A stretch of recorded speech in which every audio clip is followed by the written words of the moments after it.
Hello friends, നമ്മളിന്ന് വന്നിരിക്കുന്നത് തിരുവനന്തപുരത്തിൻ്റെ സ്വന്തം കല്ലുമുട്ടിലാണ്. ഇവിടെ ഒരു ഐറ്റം ഉണ്ട്, വെറും ഐറ്റം അല്ല, ഒരു മാരക ഐറ്റം. ആ പാളയംകുടം പഴം അങ്ങോട്ട് ഉടച്ച് കസ്കസും നാരങ്ങ നീരും ഇട്ട് ആ തണുത്ത സർബത്തൊഴിച്ചപ്പോൾ ഇതിനെയാണ് മക്കളെ സ്വർഗം എന്ന് വിളിക്കുന്നത്.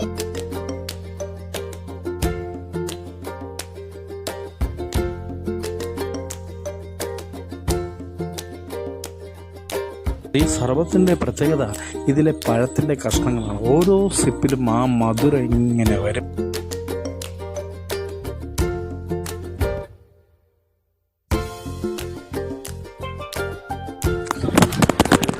ഒന്നും പറയാനില്ല, സൂപ്പർ ഐറ്റം. എല്ലാവരും ഒന്ന് ടേസ്റ്റ് ചെയ്ത് നോക്കാം.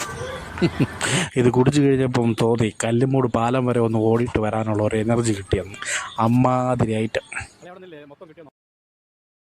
ഈ രുചിയുണ്ടല്ലോ, അത് വേറെ ലെവലാണ്. അപ്പോൾ എല്ലാവരും കല്ലുമൂട് വരുമ്പോൾ ഈ പഴ സർബത്ത് ട്രൈ ചെയ്യാൻ മറക്കരുത്. ഒരു വെറൈറ്റി പാൽ സർബത്താണ് ഞാൻ നിങ്ങളെ പരിചയപ്പെടുത്തുന്നത്. ഇപ്പോൾ ഒരു രക്ഷയില്ല. നിങ്ങളെല്ലാവരും വന്ന് ഒരു പ്രാവശ്യമെങ്കിലും വന്ന് ട്രൈ ചെയ്യണം. കിട്ടില്ല സാധനം.